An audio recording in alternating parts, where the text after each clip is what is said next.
The second season of OWCS has begun, and Korea was so excited that they started an entire week before NA and EMEA. There is a lot of Overwatch this season, so I need your help to find the best and worst plays across every region. Please send anything you find either to my Discord, which is linked in the description, or at Tommathan with a 0, not an O, on Twitter. For example, if a player was to, I don't know, walk off the map for no reason, I want to see that shit, let me know. There were rails set up to protect him from this very situation. Tell me why Aid is climbing on shit like he's shy. No bro, get down, you are not him. This game, Poker Face vs. Wei, happened on day 1 and Aid was already going through it. Even when he killed 2, it still ended with him on the floor. I mean, he went off the map and then he went off the map again? Twice? How do you go off the map twice? Low-key though, he got the kill and it was kinda shoist, I can't lie. Despite these mishaps, Wei comfortably took 2 maps with the help of Peppy's Sigma gameplay. And right now, I don't think you can understand how insane that is. In a world of Hazard jumping on you every 6 seconds, he's just doing his own thing. But that all changed on map 3, where Spine spint on him early, giving Poker Face a 120-0 meter lead. Needless to say, Aid was in shambles, and with no easy way to jump off the map, he locked Torbjorn. But folks, this is actually smart. With Sojourn banned, the Torb pick has purpose, and he found a genuine use case to whip out the hammer. This joyous whimsy was the beginning of something beautiful. Peppy's mere presence forced Gurum to run away and Donghu to rally on him, opening up a massive flux. Now, Wei have got the checkpoint and they have less than a minute left. They need 2 more fight wins and they have relatively even ults, including Aid's EMP. He lets it rip like a Beyblade and packs up Poker Face to put the map on one final fight. But the ults are not even anymore. Wei's Orbital Ray versus Poker Face's Cage and Nearly Built Ray means that if this fight lasts longer than the YFP rosters, Poker Face will stop the choke of the week. Dart is ready as the first touch and bursts onto the scene where Aid was waiting to give him some. He went from literally jumping to rock bottom twice to being the focal point of a 120-meter comeback. That kill forced Gurum to be the touch, and he took way too much damage. By the time Missin built Ray, bro was so low that Wei took him out to complete the comeback and secure the 3-0. Also on day 1, the actual opening match was Team Falcons vs New Era, and Stalker is firmly in the position of Team Hitscan. You can tell he was tired of the notion that he couldn't do it. Bro came through with the back-to-back 5k into 4k combo. It should have been another 5k, but Chio stole the kill, so maybe the off-season beef was real. But it doesn't end there. Bro turned into a bakery the way he sold the roll and started blinking into walls on Tracer. Like he's so committed to hitscan that he can't play flex DPS no more. No bruh, we know you're him. Who are you fooling? But at the end of map 2, when it looked like it would be a cut and dry Falcons schmixening, we saw one fight that could change everything. Dodo, a young man with practically zero Liquipedia history and approximately $218 of winnings, stepped in on the duplicated Genji to cap the point for the one time. After this, they lost the map immediately, and Ruler's subsequent Sigma selection looked like a worse pick than bringing a Shedinja into a fire-type gym leader. That's why what Peppy did felt so insane. Like Falcons completed King's Row with 3 minutes on the clock. They had 5 minutes going into 3rd before Ruler finally swapped to Hazard. But this is the true beginnings of the legend of Dodo. With a fresh round and no longer being hindered by his tank's horrifically bad, better off playing 4v5 level Sigma pick, Dodo went full Rock Lee, taking off the training weights. And bro really started to move different. Hit the double kill dash on him, did Fielder dirty, and when Chio tried to spin back, he turned his ass around as soon as he saw Dodo get his HP back. Then Hanbin had the misfortune of pulling up and he said, you know what? Let me get that one too. Took them all out and let Chio live to tell the tale. It got so bad that Hanbin started to cower in fear but there was no escape. Then he looked to get that kill on Chio that he was missing from earlier and straight folded him like a lawn chair. When it was all said and done, he packed up Falcons to complete the map with a minute 50 time bank. And you already know he was dialed in for the extra rounds. I don't know where Fielder came from, but I know he wishes he never left. Then he pulled up on Chio, told him he ain't building beat today, and lived on 1 HP through sheer willpower. Of course, he finished the fight by letting Proper know what's good, and ultimately, New Era made it all the way past the first corner on 3rd point. So how did the reigning OWCS champions respond? By bugging out like they got a tab on their tongue going 25 over the speed limit. Like Chio must have lost his damn mind. I get it, we're in the back line, we're doing trades. Trades are good, we like those. But for what purpose did we hit the solo beat with less than a minute on the clock? Sir, where are you going? What plans could you possibly have back there? Alright, he's drawn out the 6-second movement cooldown of the enemy tank. Okay, maybe we go for the spawn camp. Never mind, we're not going for that. What are we doing? We're running laps on it. We're doing laps around the 2nd point. There are 30 seconds on the clock, Chio. Hold on, we found a victim. They don't expect it. Dodo is down. The threat has been eliminated. And he's back with the animation cancel blade on Proper before he himself could whip out the blade. Now there's nothing in his way, not a beat drop in sight. God bless whatever strange deity took over Chio, or actually, that was probably all him, to be honest. And so the map ends with Dodo at the Falcon spawn door. Was this the beginning of something beautiful? In a way, yes. Dodo has partially filled the Becky-sized hole in my heart. But for the series, nah. Falcons locked in and finished it up for a 3-1 win. The last match to cover on day 1 is Crazy Raccoon vs ZETA Division, and we need to start a dialogue about Bernard and what he did in this 3-1 loss. He was blocking downpours not just for himself, but for the whole gang. Gotta minimize the Violet trolling odds where you can, even if it doesn't work all the time. And that's not all, because he said no. One more lane is not the answer. Shut that shit down immediately. If there was an ult to be disrupted, he was ready. And if it really came down to it, he was prepared to run the lobby. He got the Crazy Raccoon backline boxed like a fish, and if they dared to step in, they got shipped right back to spawn. Bronard saw them trying to escape, and he wasn't angry, just disappointed. Like, man, they really don't get it. Stay in there, bruh. It's for your own safety. You think he really wanted to make Shu swap off Baptiste? No, it's a treat for all ages. It don't matter who he's piecing up, you can't help but take a step back and go, damn, I guess he's really like that. It got to the point where Bernard started going for Le Poco Bombs in Big 2025, and they were working. Shu could not believe it. He was stun locked. Man has full cooldowns and just...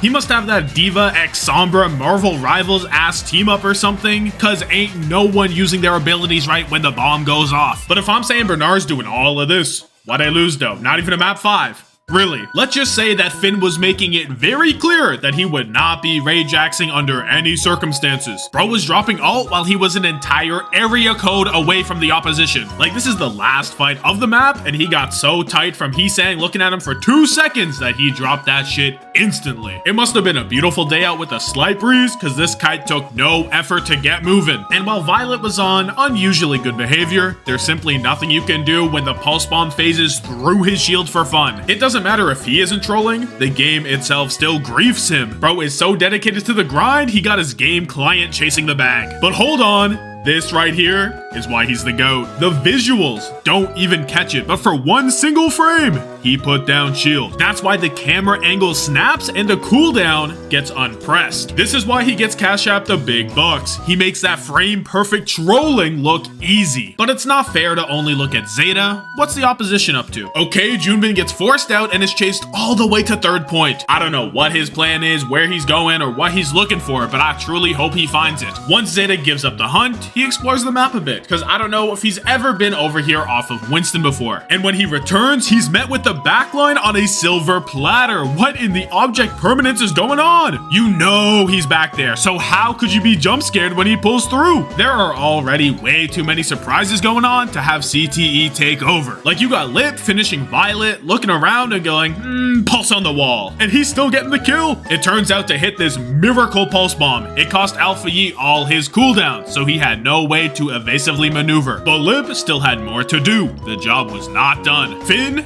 cleaned up. The threat taken care of. Pelican deleted, and Violet round 2, light work. How he get a 6k in 5v5? Even though Bernard and Pelican were playing out of their minds, they had no help. And Crazy Raccoon were far too crazy. So we move on to day 2. First up, T1 vs Vesta Crew, where we start with Viper using Blade to barely get the touch at 99%. The movement blade and completely dodged hazard ult leaves T1 in a tough situation. But this is where the Dong Hack Masterclass begins. He got all their cooldowns out, so now he can personally beat them down. Bro wanted to multitask, I get it. Got some cardio in while clutching up the round. It's too easy for a guy like him. The second lesson of Professor Donghack's course begins right now. He walls off this beat drop so Wu-Chan doesn't get it 99% on Ray, and Zest trades for the kill. T1 completely rolled this game, but Unkatect managed to prove that he isn't a decrepit husk. He low-key played better in this 3-0 than he ever did on the Spark. Another game of Overwatch that definitely got played was Team Falcons vs Poker Face, and all you need to see is Proper pulling up to the spawn room with that hammer on him. This shit was not a joke. It's deadass the most locked in the entire team was all series. I mean, Hanbin pulled up to help. Someone tell me why this turret got more support than a featured RU shitmon on the OU ladder. Falcons were winning so hard that when Gurm's first bubble popped, he said, I don't want to do this no more. Honestly, I get it completely. If I'm playing Zarya on the big stage, I'm trying to end the game as soon as possible. To end the day, we got Crazy Raccoon vs FTG, and when Shu hit this sleep dart on Sionjin, I thought it was cooked. Bro came through like he Lane Hudson with the head fakes, but unfortunately his ass is not the future NHL 2025 Rookie of the Year. Even though he got put in the montage, it was all good, because the master of the Taj had his back with a little something that might make a featured appearance in number 20. I don't know what happened between rounds, but Sionjin started moving like rent was due. My best guess is that Prophet took him in as a clip dump disciple. I mean, he started hitting 4 fun dashes after kills just to get the clean transition. I can't lie though, that shit goes hard. With that, they were able to get the jump on Crazy Raccoon for the map 1 win. And this was not a fluke. They played Crazy Raccoon extremely close on Saravasa, where it came down to a last fight, winner takes the map situation. What appeared to be an innocent downpour from Junbin actually came up huge when Vindame skated his ass into the thick of it, just 10% away from beat. And everybody knows it could have made a difference, maybe. I got no clue. But it made FTG queue into the next map like they just know this stack is not gaining elo. They here for the vibes. Crazy Raccoon got an early Gineminosaurus lead and it was looking cooked. But every stack got that one guy trying to win while everyone else is doing a little trolling. And in this case, the man who stepped up was Robert, stuffing Junbin's nano jump completely and ruining Crazy Raccoon's tempo. Instead of cleaning it up there, they slowly backed up and lost the fight, meaning that once again, the map would come down to one final fight. FTG had the better ult and forward positioning to win this fight. Junbin made it to point, but Heesung was splitting the backline. So FTG just had to take out Junbin before Heesung had to evacuate and the map was won. Except Vindame's beat missed the only player who actually needed it. It just did not reach him. I didn't know it was possible to airball a beat drop. He looked back mid-cast and said, yup, I can make it, and kept going in the opposite direction. Bro, you cannot make that turn around. Heesung is fighting for his life in the front lines and the supply drop never came through. Vindame, where are the magazines? Where is Vindame? He really got told to 1v5 in their spawn. Somebody please get this man some help. With Heesung out of the way, nothing was stopping Crazy Raccoon from running onto the point, playing slow to build their ults and use their quicker spawns to win the map. I don't even want to say that Vindame was Shaq at the free throw because that title goes firmly to Sionjin. I ain't mentioned it before, but this is what happens when you head into every fight with the shadow play hotkey ready to go. Like, where are we trying to put these pulse bombs? Bro watched Despicable Me and said, I'm going to pulse the moon. Honestly, he might have known where this game was going because the entire lobby lost their damn minds on map 4. Example, during this beat engage, Vindame gets blown back like a balloon Raccoon versus Druid of the Storm, while Sionjun charges in now beatless. At least he got back alive, but what I cannot understand is why they couldn't wait 5 more seconds for Heesung to pull up. Man got left out to dry last map, and now they ain't gonna wait for him either? I guess FTG's the kind of team to not stop when someone's gotta tie their shoes. In fact, they start sprinting as fast as they can. I get that before all this, Sionjun got a pick to tie it up, but this is too far. Just chill, bruh. As a result, Heesung's distressed, going for a lonely walk and just exploring the map to take his mind off things, all while FTG get absolutely bulldozed. But hey, he got his. Apparently that last little adventure was so good for him that in the next fight he went even deeper, all the way to 3rd point for the dive, while his team once again got schmixed. Now that he was back here, the only logical thing to do was split up and look for clues, which led him to the Crazy Raccoon spawn door. And I don't know what he thought was gonna happen, cause bro is standing outside waiting for Shu like a Walmart greeter. He said, "Come outside, we won't jump you." And it was truthful. If you're not gonna commit to the spawn camp, what are we even doing here? Although I said this entire lobby lost their mind, that was a bit of a lie. I should have said that FTG and Lip are not fully sane. Look at where this man is going. This is clearly not a well-adjusted individual. I don't care that he walked in, got his, and walked away. Lock him up, take him away. God bless his deed did not go unpunished. Sionjun saw a suspiciously un-Cassidy-shaped backline and had a free meal of it. Plus, in the end, he was able to locate the perpetrator, which means surely Lip will be more careful moving forward. Oh, whoa. He went way forward. I guess we're bringing PG slides into 2025. Damn, it's like he's still with us. Regardless, Crazy Raccoon finished the series with a 3-1 win, ultimately packing up FTG in a dominant Numbani where they completed the map with over 2 minutes on the clock. And that was a 2-minute finish after losing a fight to Chorong being struck down by the game itself. Thanks to this signage being so thin that it glitched Hazard ult, Chorong took double downpour damage, losing 112 HP in a single frame, which leads us to day 3, where Who Are You did his standard Genji gameplay that leaves everyone dazed and confused. Someone explain how he physically did that much damage. It don't add up. But what a lot of people don't realize is that he low-key got a reasonable tracer on him. He killed Minute about 3 times in this clip. Bro got beat and a mini health pack and still got cooked. I know Who Are You got beat as well, but I'm pretty sure he took like 4 damage total. That's like blaming the pan for your food being cold when you put it on the wrong burner. Man, that shit wasn't even on the stove. Fight back. Hold on, he's going for round 2.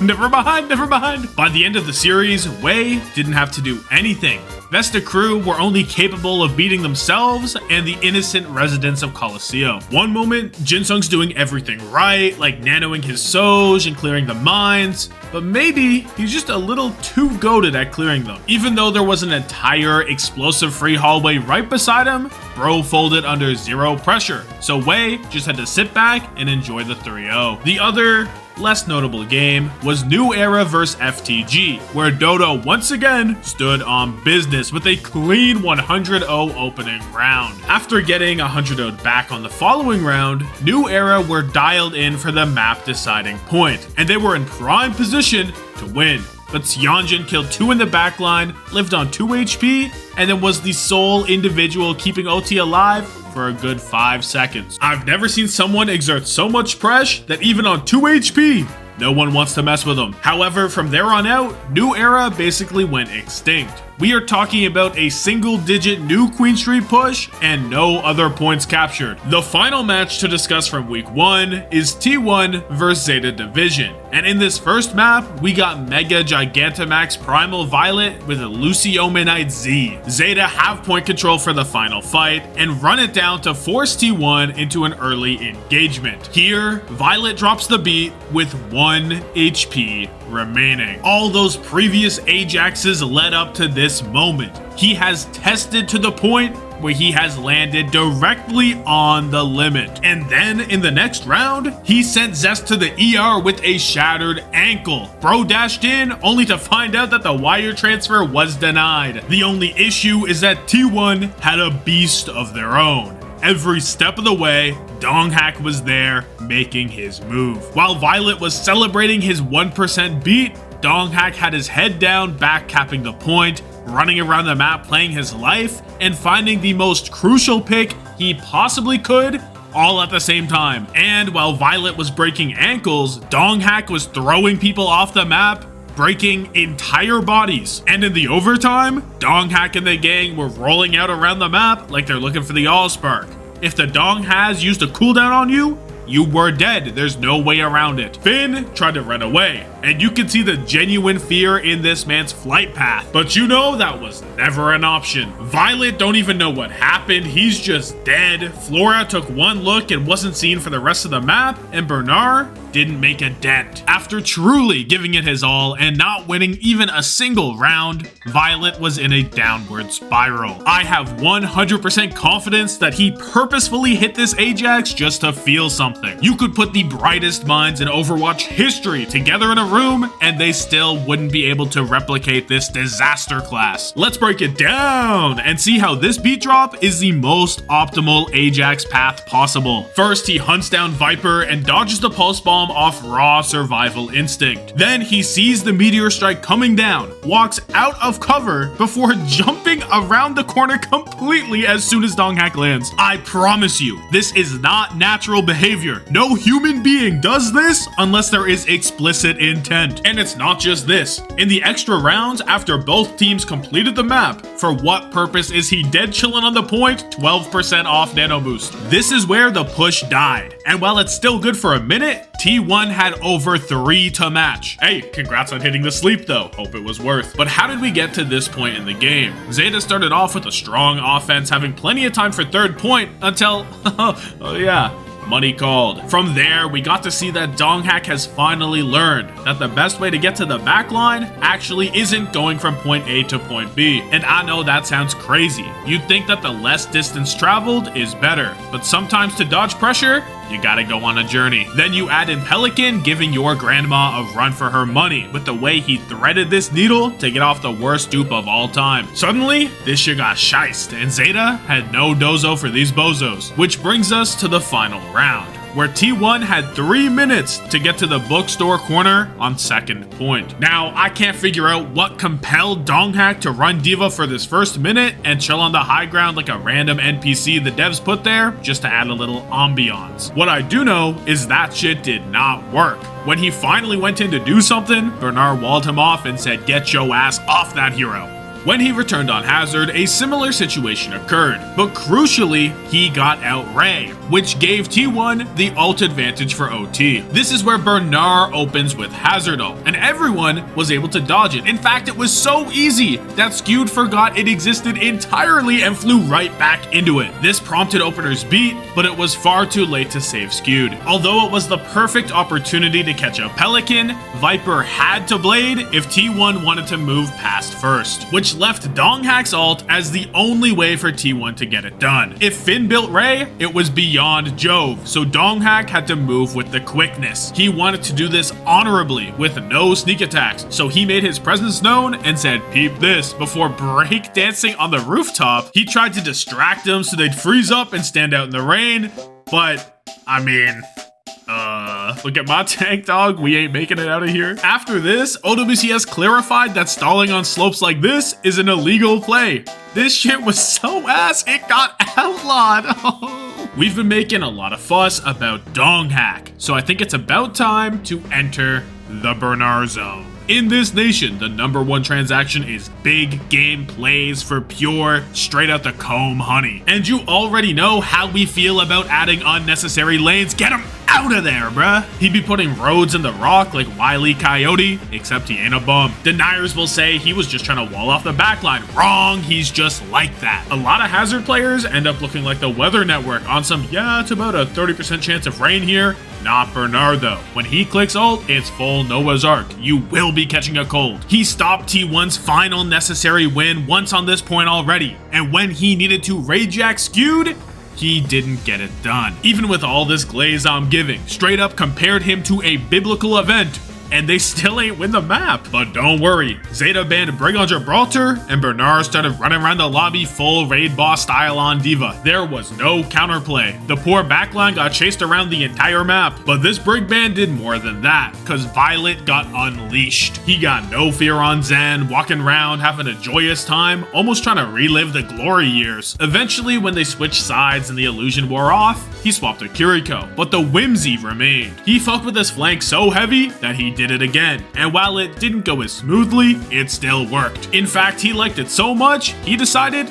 it wasn't a flank no more. This was home. He wasn't sneaky with it either. Skewed literally shot at him. I really don't know what he thought was gonna happen from here, but he got evicted at lightning speed. This might be a world record, but no matter. Home is where the heart is, and Violet is at Troll Incorporated. At the last second, he came in to somehow steal this nano boost from Bernard. Then he dropped Kitsune into the backline, cause if he's gonna be nanoed, he may as well do some real damage. But the best part is, he immediately left the road behind for the kill. The Brig ban had other more nefarious uses as well. Opener was not feeling the Kiriko. Even though Bernard just finished up another devious Diva drive-by, I guess Opener thought he and Donghak were like that, and he tried to turn the fight. Hey, that's what we call belief in our teammates. That's what we like to see.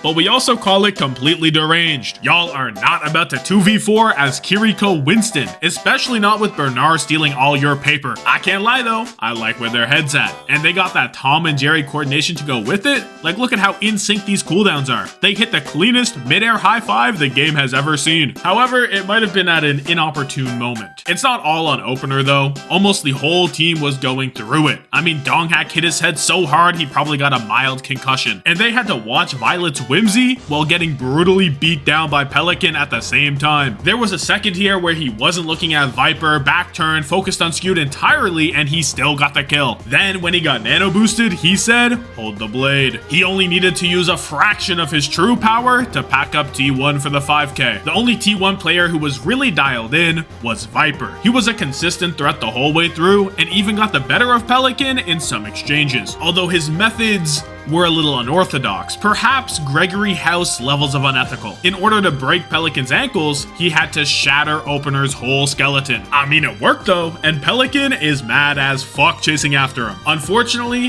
he is not Kirby, and the Great Escape was not successful. T1 couldn't crack second point, and Zeta decisively won Gibraltar, sending the series the distance to map 5. Bernard set the tone by shoving Proud into a locker he made with his own materials. This kill demoralized them so much, they just gave up on the fight. Like, look at where the backline is. They in the middle of nowhere, surrounded by Zeta in every direction. Just by the way they're walking, I can tell they've hung up the mouse on this fight. They're on to the next. The beginning stages of this map was an even back and forth between the checkpoints, until about halfway through. Then Pelican came over the rooftops, Assassin's Creed style, all cinematic, and wiped out the whole game. This gave Zeta the first meaningful lead of the map. Now T1 were not about to let that slide. Less than 2 minutes after that, they came back the other way, and Skewed popped off with a Juno 3k to win Zeta's Ray fight and take the lead for themselves with less than 4 minutes to go. A lot of the time, these Juno plays with high final blow counts are great friends with Michael Mouse, but Skewed